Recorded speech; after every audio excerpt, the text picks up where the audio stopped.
So good morning, everybody. Thank you so much for joining us. And on behalf of the Tampa Bay Times, I would like to welcome you to our 2020-2021 Science Fiction and Fantasy Writing Award presentation. For those of you who don't already know me, my name is Sue Bedry. I'm with the Tampa Bay Times newspaper and education program, and we are the program or the arm of the Times that serves teachers, students, and families by supplying newspapers and other educational resources to classrooms throughout Tampa Bay. And this annual award seeks to recognize and nurture the creativity and talent of young writers in the Tampa Bay area. We established it in 2014 to encourage aspiring authors to explore the genres of science fiction and fantasy and to experiment with the short story format. And so the theme of our 2020-2021 contest was Red Planet. And so Mars has fascinated humanity for millennia. Tuesday and March are both named after Mars. Countless books and movies have explored Mars and its possible inhabitants. 2021 was especially significant. It marked the 45th anniversary of NASA's Viking project, which was the first project, the first US mission to land a spacecraft safely on Mars and return images of the surface. Before that, we didn't know what Mars actually looked like.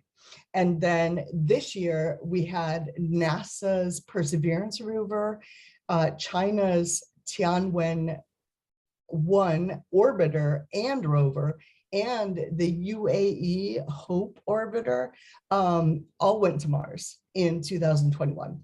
And crewed missions are actually being planned by both governments and private corporations. So Mars is quite the thing right now. And so for this year, that was our theme. And we asked our students to submit original unpublished short stories on the theme of Mars.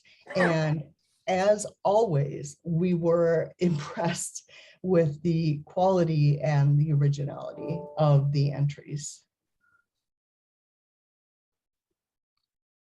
So the entries this year were judged by a panel that included Hugo Award-winning author Mary Robinette Kowal, Hugo and Nebula Award-winning author and NASA Mars mission scientist Jeff Landis, and Sidewise Award-winning author, editor, and educator Rick Wilbur, who is able to join us today. So just to give you a little bit of background on the judges, Mary Robinette Kowal is the president of the Science Fiction and Fantasy Writers of America. She's a member of the award-winning podcast Writing Excuses. She has received the Astounding Award for Best New Writer, 4 Hugo Awards, the RT Reviews Award for Best Fantasy Novel, the Nebula Award, and several Locus Awards. Her novel, Calculating Stars, is one of only 18 novels to have won the Hugo, Nebula, and Locus Awards in a single year. For those of you who are not familiar with the science fiction and fantasy genres, the Hugo and Nebula Awards they're really the pinnacle of achievement in the genre. So this is a big deal.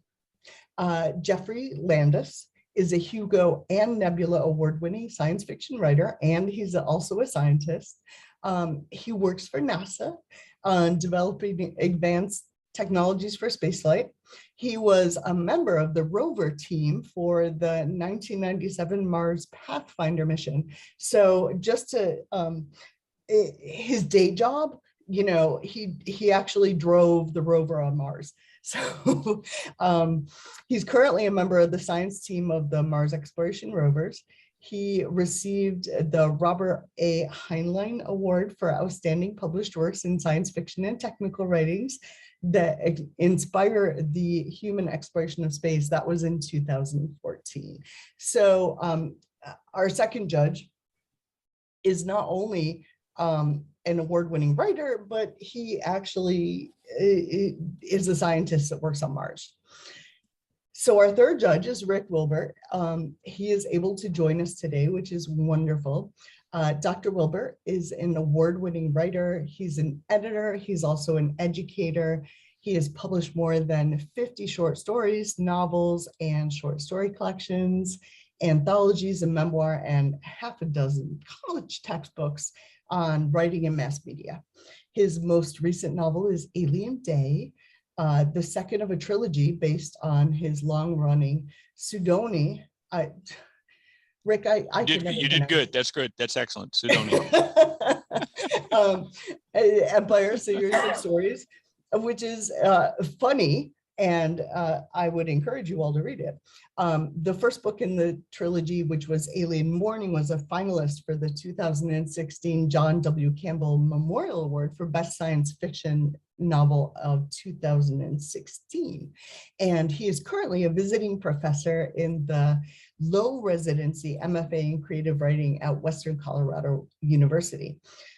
He is also co-founder and co-judge of the Dell Magazine's Award for Undergraduate Excellence in Science Fiction and Writing, which we will touch on again later.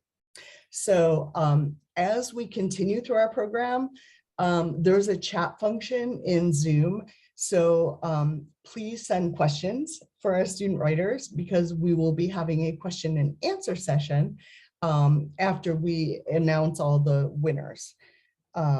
So Rick, can I turn things over to you to present our awards, or would you prefer that I do it? Well, I'm happy to have you do it, and I can comment on things as we go, but I'm also quite happy to announce who the people are. Okay. Sure, absolutely. Send it my way. So Jody, we need you to move to maybe to the honorable mention. Yes, so I'll go ahead and read the honorable mentions, and then I think when we get to the runners up and the grand prize winner, then maybe Rick, I can ask you to weigh in. Absolutely. So honorable mentions. We actually had several honorable mentions this year. We had really the field of stories this year was kind of outstanding. So I would like to thank everybody who submitted. Our first honorable mention is Benjamin Hartranft and his story Mouth Full of Dust. Benjamin attends Spoto High School in Hillsborough County. Our second honorable mention is Sophie Madel. Her story Who, and she attends St. Petersburg High School in Pinellas County. Our third honorable mention is Hannah Moore for her story Ruby Living, and she attends Osceola Fundamental High School in Pinellas County. Our fourth honorable mention is Jackson Moran for his story Mars, an Anthology of Hope, and he attends IMG Academy in Manatee County. And our final honorable mention is Alex Prothero for his story The Divide, and he attends St. Petersburg Collegiate High School in Pinellas County. So I would like to congratulate all 5 of those writers just for their outstanding stories. And then if we want to move on. Jody, can you go down to our runners up? Right, and then we need to see that page. There we go. So for the runners up, we had 2 runners up, and all of our judges were able to comment on the runners up. I don't know, Rick, if you would like to talk about the judges' comments, or if you would like to. Yeah, I think we have those comments they can be visible, can't they? I think so. I saw them on the.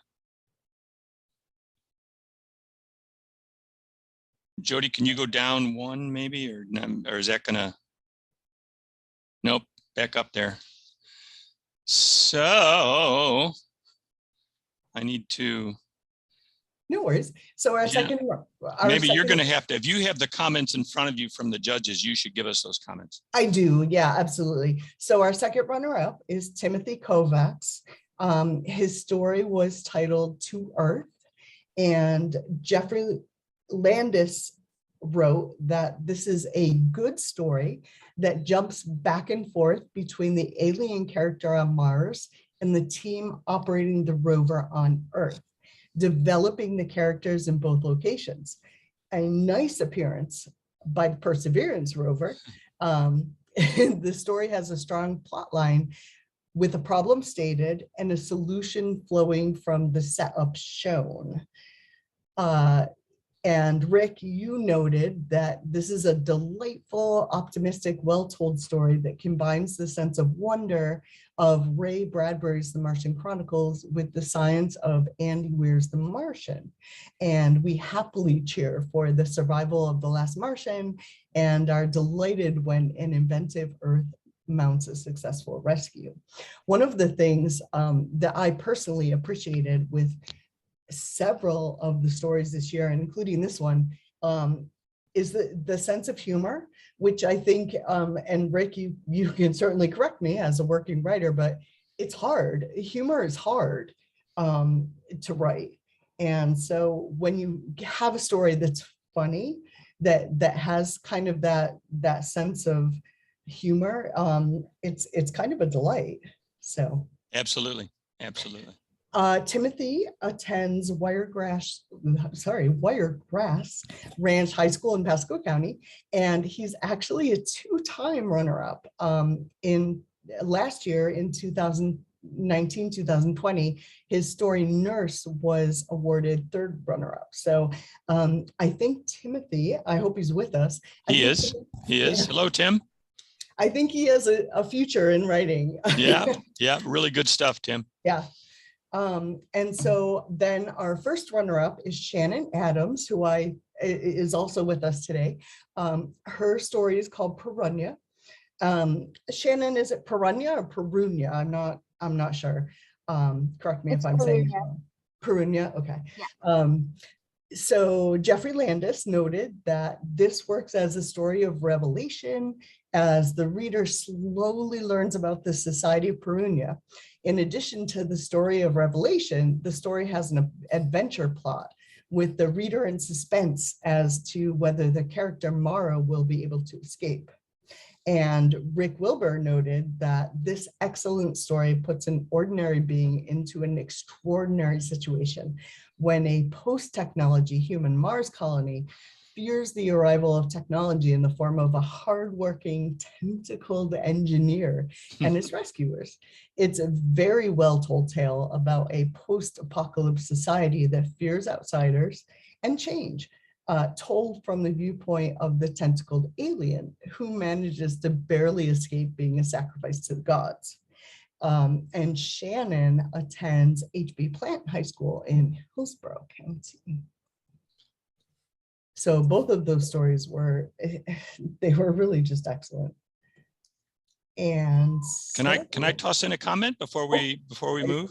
Absolutely. What I liked about both of these stories was they excellently combined the things I think of as most important to science fiction. And that is a sense of invention, a believable sense of invention that we totally buy into it. Secondly, great characters who seem real to us, though they're very strange indeed in some cases. And then a plot that builds successfully from beginning to end. And both of these stories just did a wonderful job of that. I would absolutely agree with that. And, traditionally, the history of science fiction, especially, tended to focus on plot over character. And so it's so fun to have stories that are really character focused. And, you know, they have the technical side, but we're able to really see the character. And I'm so sorry, is my cat is being incredibly noisy in the background, and I don't know. I That's don't just know. classic Zoom. Nothing. I don't know if you can hear him, but oh my goodness. You know, cats have had a year and a half now to get used to this. You'd think they'd get used to it, but no, they always want to speak up. Well, you know, I'm talking, and so he thinks I'm talking to him. Yeah. Jody, I don't know if you wanted to weigh in on the runners up, or shall we move on to the grand prize winner?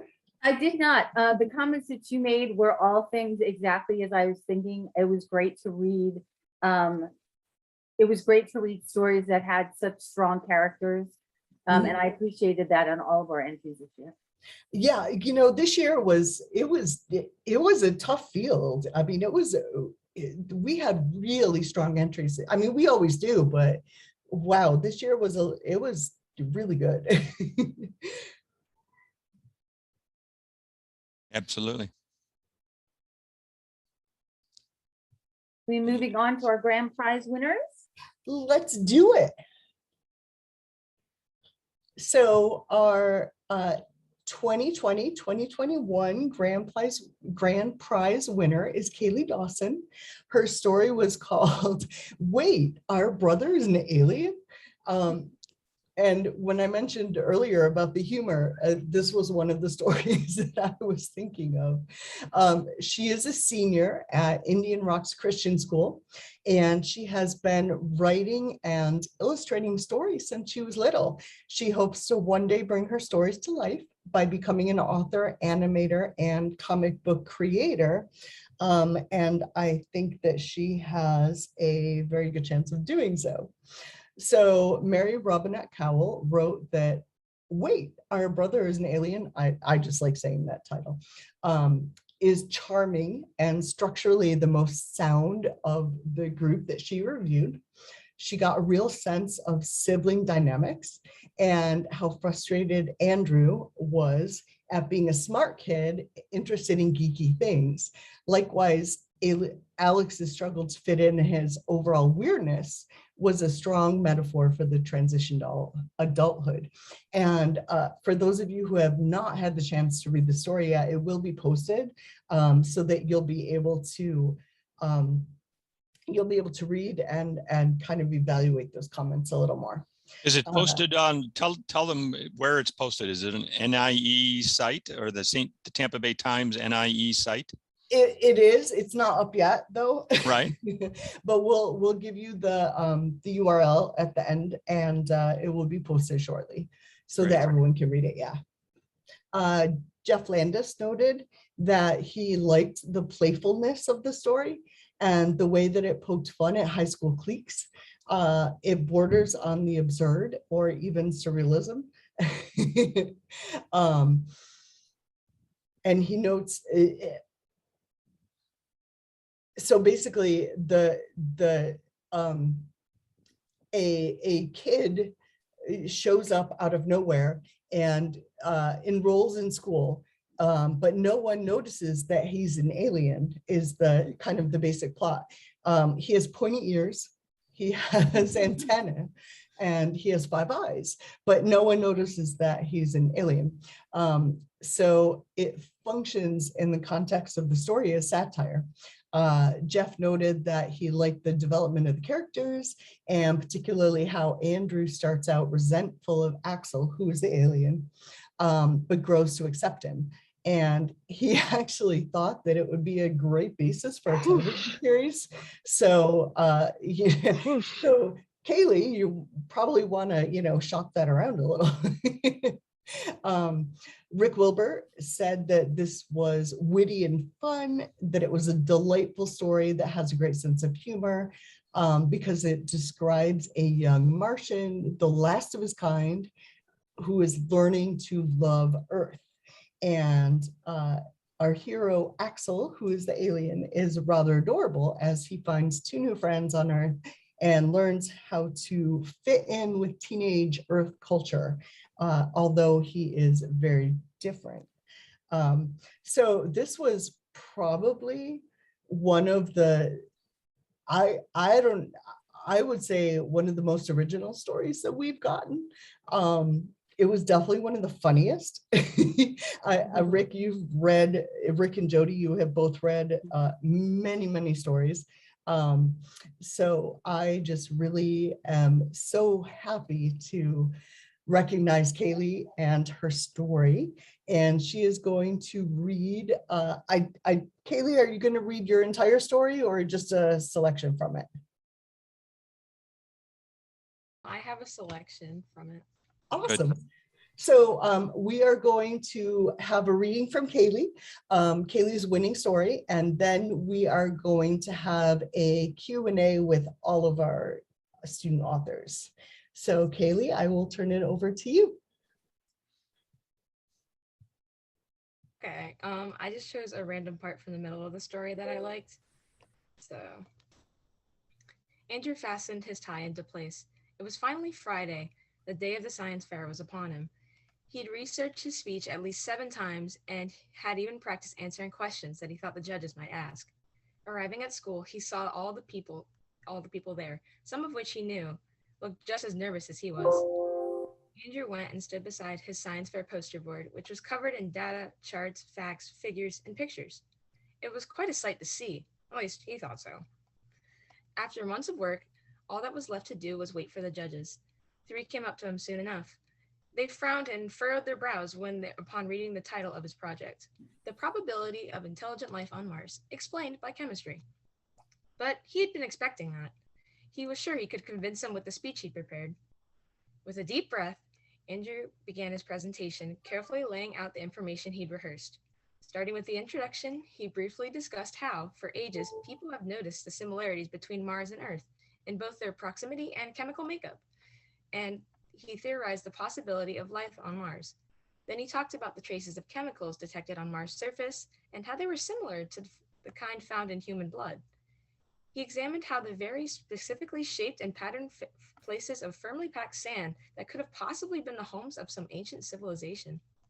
Finally, he wrapped up how modern space technology allows scientists to see that there is nothing living on Mars now, but due to records they have of the past, it is possible that, at one point, Mars wasn't lifeless. Every time Andrew looked from one of his charts to the judges, their expressions barely changed. It was worrisome, but Andrew smiled at the fact that one of the hardest parts of the science fair was over, the explanation of his project. The other hard bit was soon to come as he asked, "Are there any questions?" One of the stern-faced judges spoke up. "I have one." "Yes, ma'am," Andrew responded. "What's the meaning behind this boy's antenna headband? Is it supposed to convince us?" Andrew was confused. "Antenna?" he echoed, following the judge's gazes. He then noticed in horror that the person he least wanted to see was standing right next to his project, spinning his model of Mars like a globe. "Axel!" he whisper-screamed. Then, remembering he still had judges watching his every move, he let out a nervous laugh. "I'm sorry, I have no idea who this is or why he's ruining my presentation." He muttered the last bit towards Axel, who finally looked up at him, oblivious to the situation at hand. Andrew grabbed Axel's shoulder and shot a quick, "Will you excuse us for a moment?" before pushing him away from his presentation. Once Andrew thought he was out of earshot of everyone else, he said in a low voice, "Get out.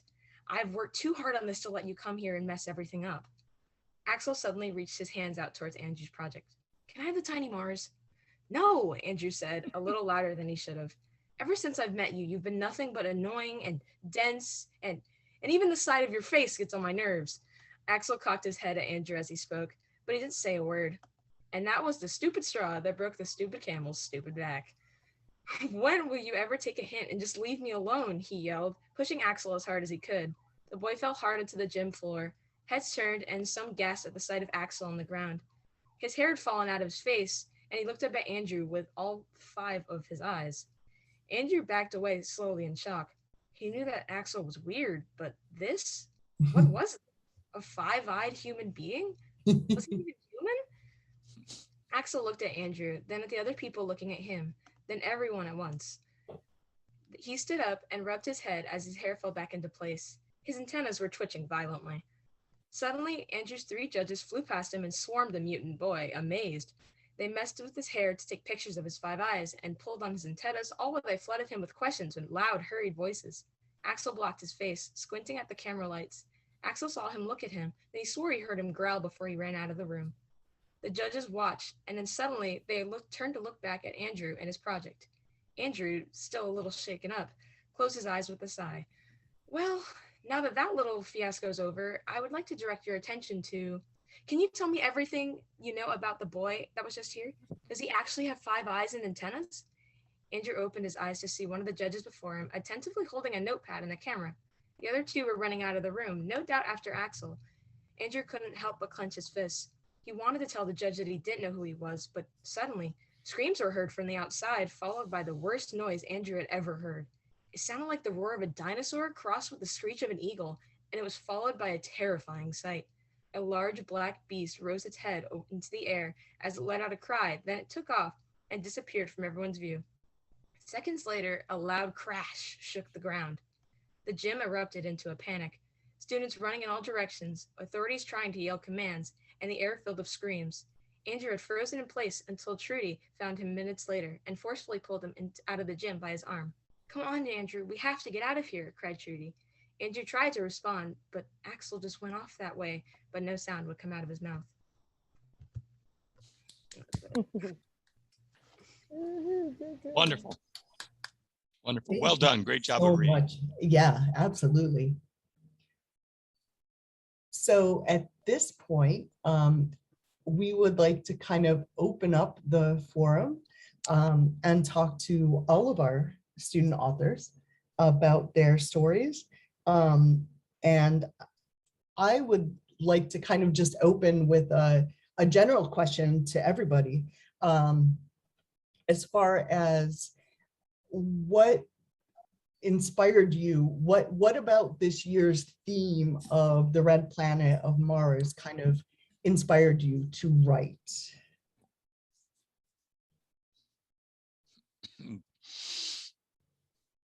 Anybody? Yeah, you guys just want to just jump in. There's not so many here that I think we don't need to raise hands or anything. No, I just jump in. Yeah, absolutely. Because what was interesting to me was the I think we had a comment from Tim here. yeah. I was gonna say that I've always been super interested in like the near space, Mhm. because it's actually like kind of attainable for us in the near future. It's not like we have to go across a galaxy to get there. Mars is like right here. We've been to Mars. I mean, through rovers, but we've been there. I mean, that's why I'm going into like CS and political science, so that like maybe one day I can like kind of help us get there. Great. But yeah, so that's what got me. Mhm. That's great. You're not the only one to be so interested in Mars, obviously. From private enterprise to various world governments, everybody's very anxious to get there. And maybe the reason for that is there are still unanswered questions about Mars. I mean, the rovers are sampling tiny pieces. Mhm. I've been avidly following our helicopter on Mars, Mhm. which is just an amazing feat. And that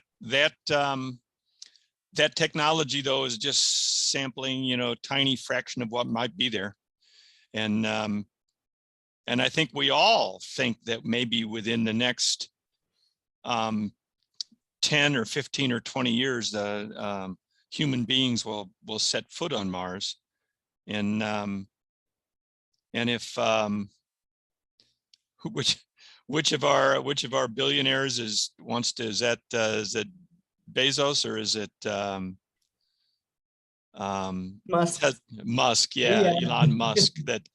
He wants to start a colony. So, and I will not be surprised if that doesn't happen. I'll raise my hand right now. I'll go. All right. Yeah. Yeah. I mean, you'd have to. It'd probably pretty much a one-way trip. But if you want to stay there and start a colony, but but how exciting is that? That if you're interested in science fiction, as I have been for a very long time, it is when science fiction becomes science possible and then becomes science fact. That's just the sense of wonder just expands exponentially. Holy cow, we might actually do this, and sometime soon. So And- one of the things that was so great about this year's contest was seeing student writers dealing with those possibilities. And, one of the coolest things is that the technology that we're developing, they said, oh, the rover will last for whatever, 10 months. And it lasted for years, Yeah, yeah. And Sorry. the helicopter was, it was supposed to make like 3 flights. Yeah, and they were still hopeful. going. Yeah. So that's really neat that people are able to, the technology is really at the point where it's just exceeding expectations. And so, yeah, the science is really catching up to the fiction. Maybe we'll be growing potatoes on Mars before. Yeah. We'll have to science the out of it. So yeah, that's true. True enough. True enough. Very exciting times to live in. Definitely. Jody, did you have some questions for our students? I was just curious if anybody else wanted to answer that same question.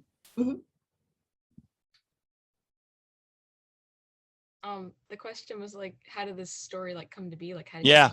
you Yeah. Well, the character of Axel kind of just started as like a little doodle that I did for like something else, and a friend of mine saw him and said he kind of looked like a snail, so I was like, oh, I'll just call him a snail. So and then when I heard this year's theme, I decided like, hey, maybe I could just give him a story on Mars, give him some friends and family and stuff, and that's kind of just where I went with it. I would Was actually. very- Go ahead. Oh, I was just going to say, I would love to see that doodle because the Yeah. description of him in the story is so vivid, with the antenna and the eyes. And so one of the funniest things about the story is that apparently no one notices that he has antennas and extra eyes. They all think the Because of his hair. So I would love to see that doodle actually. find it somewhere. Yeah, you should in fact, We'll post it. yeah, I was going to say you should put that work on that doodle and have that as the illustration for your story. Yeah. And then pitch it to And- ABC. all right. So all of you, can we take a crack at the Dell Award here, Sue? Yeah, absolutely. So for those of you who plan to continue writing and will be entering college soon, I want to make sure that you are aware of the Dell Magazine's Award for Undergraduate Excellence in Science Fiction and Fantasy Writing. This is an award, it goes back to the 90s, 92. So it was actually started by Dr. Wilbur and Asimov Science Fiction Magazine editor Sheila Williams back in 1992. And it is given annually to the best short story written in the science fiction or fantasy genres by a full-time undergraduate college student. And I believe, Rick, correct me if I'm wrong, but you're eligible as soon as you enroll in college, right? You're eligible as a freshman? Yeah, as soon as your fall semester starts, you're eligible. Awesome. And so I want to take this moment so that we don't forget to do this, to recruit you. Yes. Some of you are seniors, perhaps. Anybody a high school senior A graduating? couple of them. Oh yeah, a couple of them are seniors. That's great. So if that's the case, you want to make sure and consider this award. Just go to dellaward.com to see the basics. We also have a pretty active Facebook page, and you want to consider submitting your stories to the Dell Award. Many well-published writers novelists and short story writers got that first open door by being a finalist or winning the Dell Award. So you should go to the site and you'll see all these names of people who are accomplished professional writers now, and their first big break was being a finalist or winning the Dell Award. And we started this award to get undergraduate writers involved in writing science fiction and fantasy. And it's been around now for a long time. And it's been very, very successful. So what I'd like you to do is sometime next year, when you're submitting to the award's deadline is always the first Tuesday of January. And so next year, sometime before the first Tuesday in January, you want to submit the award, and then you want to send me a note and remind me that you were a finalist or runner-up or honorable mention or the winner of the Tampa Bay Times Award. Remind me of that, and I will make sure your story gets a very, very good look. I am co-founder and co-judge of that award, and I want you to please give it consideration. There is an entry fee. The entry fee is $5. So if you can't manage that, send me a note and I'll pay your $5 because I want to see your stories submitted to that award. All right. So Rick, I have a question. Do Sure. you have to be a full-time college student? Yeah, that was our only limitation, full time. Although we extend it, it doesn't matter to these particular students, but we extend it to students who have graduated who within the yearly cycle were full-time students, perhaps the previous spring or the previous fall, we extend it to them. Okay. Yeah.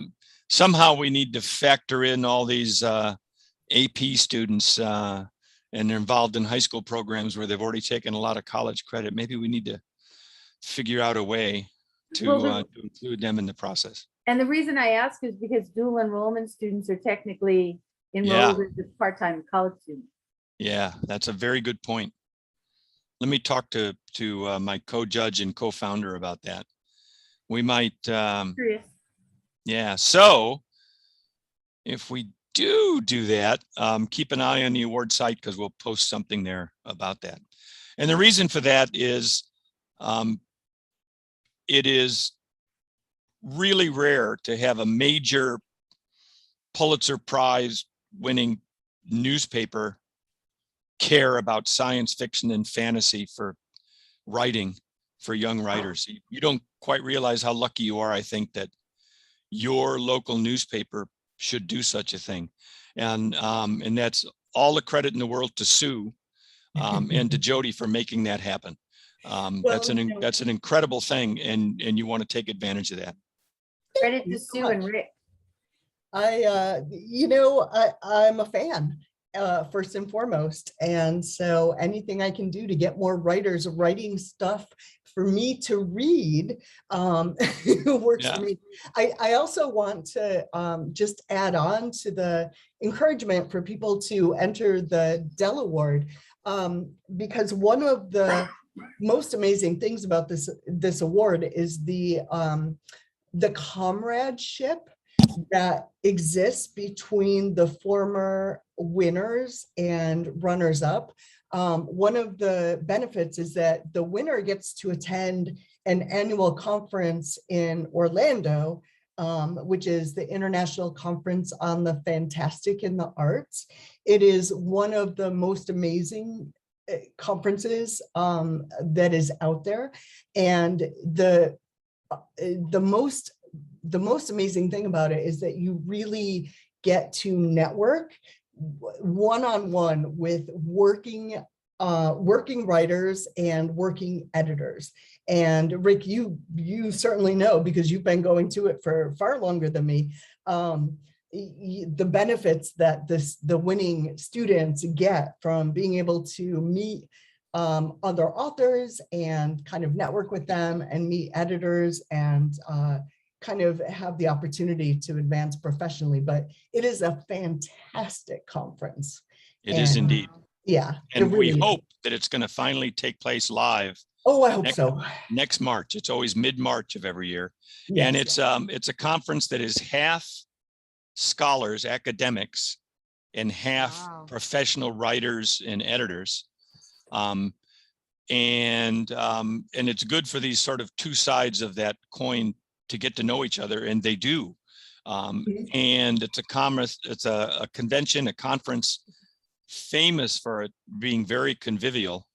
And the undergraduate finalists are all invited to the conference, and we pay their registration. They just have to make their way there.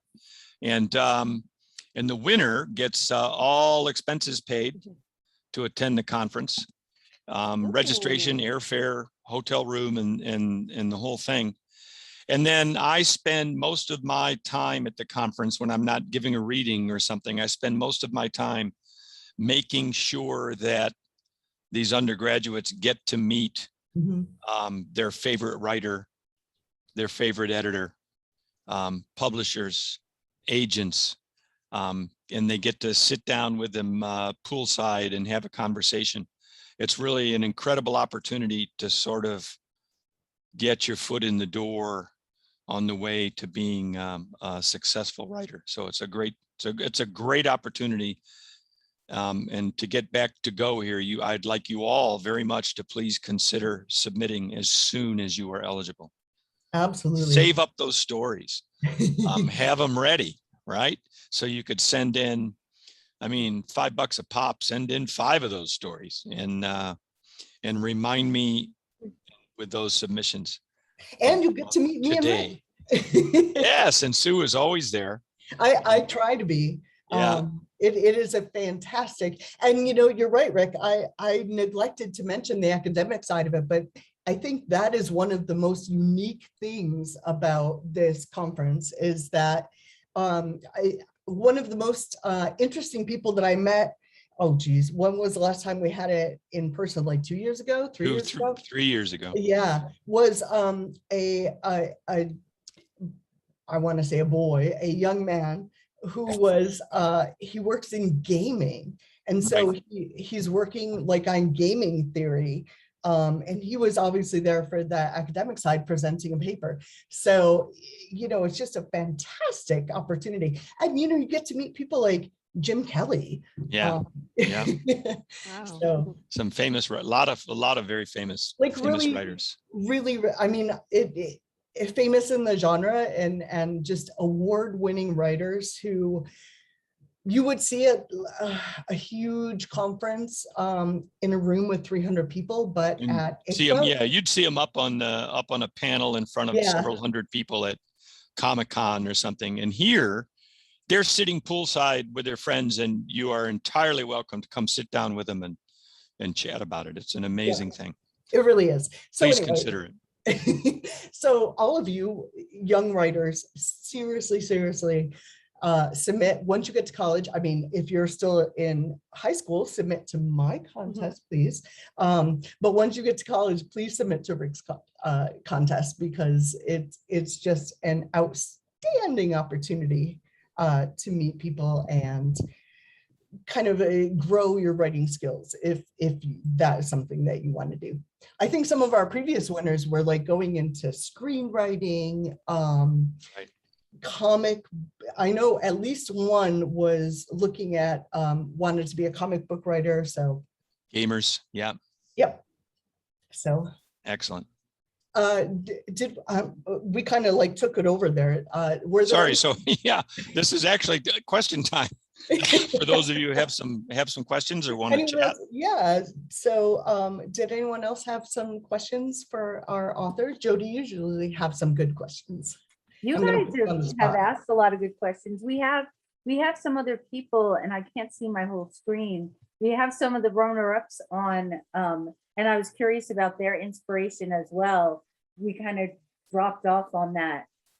Does anybody else want to share their inspirations for their stories? Can I go ahead? Sure. Jackson. So when I was writing it, I kind of had like 3 main ideas, and one of them like revolved around Mars in the past, like in like maybe an ancient Greek society. One of them was more current age with space exploration, and another one was going to be set in a future colony. And I couldn't choose between the 3. And so I had the idea to just combine them all together and have like an anthology series. That's awesome. And Yeah. Rick is chuckling because Rick is like, every working writer is like, I wish I had too many ideas, Yeah, right? yeah. That's great though. And It's awesome. over time, you're probably going to, many of us who are professionals in the field have a particular something that we're exploring Mhm. for more than one story. And we explore that through stories that connect to each other, that are published separately. We explore that with a story that once it's published, we begin to get excited about its possibilities of being a novel. So that happens, and that's great to nurture that. So be glad that Oh yeah, I'm that getting ready to go happens. up there too. I'm gonna go after 12:30. Okay. I think we're getting a side conversation. Yeah, we sure are. Yeah, that's okay. Stuff Did happens. anybody else want to share their inspirations? Have any questions? Have any questions for your fellow authors?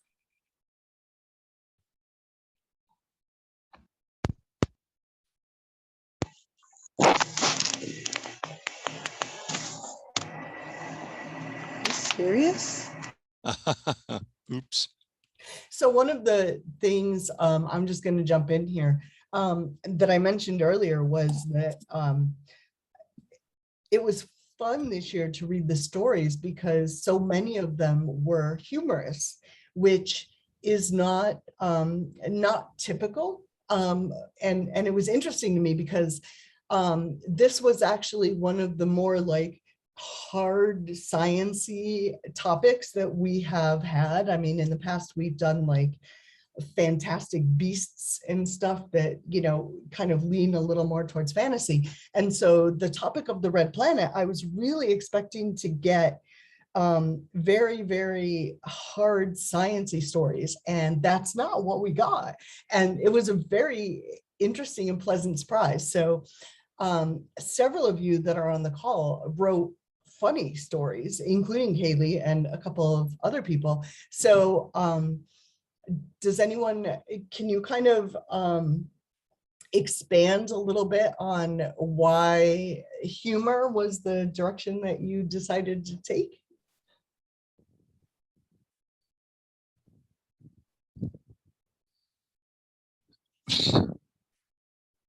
No takers?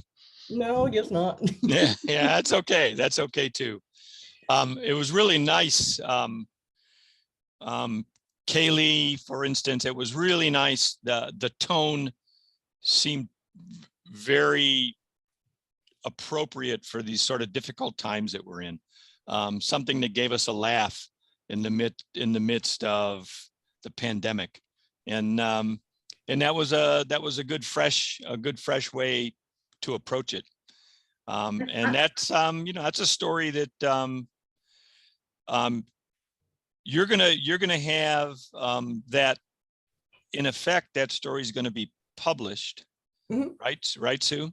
It will be on Right. our website. So that may be your first sort of major publication. Remember, that's being published in front of hundreds of thousands of people, by the way, if they go to that site, potentially, at any rate. But I'm happy to tell you that if you want to work on that, what year in school are you, Kaylee?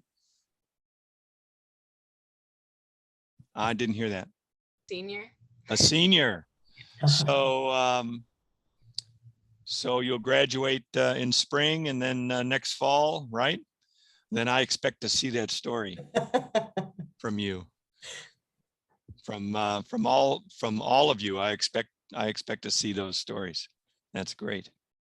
So the winning story, Kaylee's story, will be available to read on the contest website, which is tampabay.com/NIE/story contest. And it will also be published on the Festival of Reading, the Tampa Bay Times Festival of Reading website. For those of you who are not familiar, the Tampa Bay Times Festival of Reading is an annual event that brings in authors to do readings. It will be virtual this year. So usually it is an in-person event that takes place over a weekend in the fall. But this year, because it's virtual, we're actually kind of stretching it out. So it's going to be November 8th through 14th, and it will be festivalofreading.com. I will go ahead and send a follow-up email with those URLs for those of you who didn't manage to catch them. But we will also post this recording, the recording of this presentation on those two sites. So. Great. And Does I anyone just want to congratulate everyone Mhm. for all of their hard work. Sue had mentioned earlier that we read a lot of stories. In my spare time, when I'm not at the Times, I'm an adjunct professor, and I read a lot of compositions. And you guys did an awesome job. We had a lot of good things to choose from, but you guys surely are the best of the group. So you should be very proud of yourself. Yes, I really would like to congratulate everyone because it was kind of a difficult decision this year. And so we are so happy to have a difficult decision and have so many runners up and so many honorable mentions. So thank you all so much. Rick, did you want to have any concluding remarks or? No, I think I've made my feelings clear about what you guys are going to do for the award that I run for college writers. Oh yeah. So I expect to see some work submitted. They And again, better. that's DELLAWARD.com. Delaware.com. Yep. And then All right. I will make a point of seeking you out at the conference. Great. All right. Well, thank you all so much for taking time out of your morning on your Saturday to join us, to recognize everybody. We're so happy to be able to support this program and recognize some of our young writers. There's so much talent out there, and it's really exciting. Rick, that is a gigantic book plate in back of you. Alien Morning. Yeah. Yeah. Hey, if I'm going to be on Zoom all the time, I'm at least going to push one of my books while I'm Heck on. yeah. So you see all those other ones, you can't read the spine. Tell you what, guys, students, I'm going to give you my home work email. And if you have any questions that you'd like to direct to me, if you're interested in being a writer, whether part-time or full-time, and you want to sort of get connected to the writing world, feel free to think of me as someone who would be happy to help you. I'm a college professor, so I'll think of you as students that I can help get you started. You want to know what magazines you could submit to, you want to know what colleges have good writing programs or whatever, feel free to send me an email. So there it is. You're going to have to make the usual adjustments because of chat, but some of you may have that tampabay.rr.com address. All right. Rick, that's awesome. Thank you so much for offering that to our entrance. Guys, I would encourage you. I work for the newspaper, but I don't write fiction. But Rick is an amazing educator and mentor, and I would encourage you, if you're at all interested in the field, to just reach out to him, and I know that he will do whatever he can to help. Great. So. Thank you all so much. Anyone else have anything? Congratulations. Congratulations to you all. All righty, well, if there's nothing else, I'm gonna go ahead and wrap up the meeting. And thank you all so much for, like I said, taking time out of your Saturday morning to join us. Thanks, Thank you, guys. everyone. All right. I hope to see your work. Come on, guys. All right. Very good. Bye.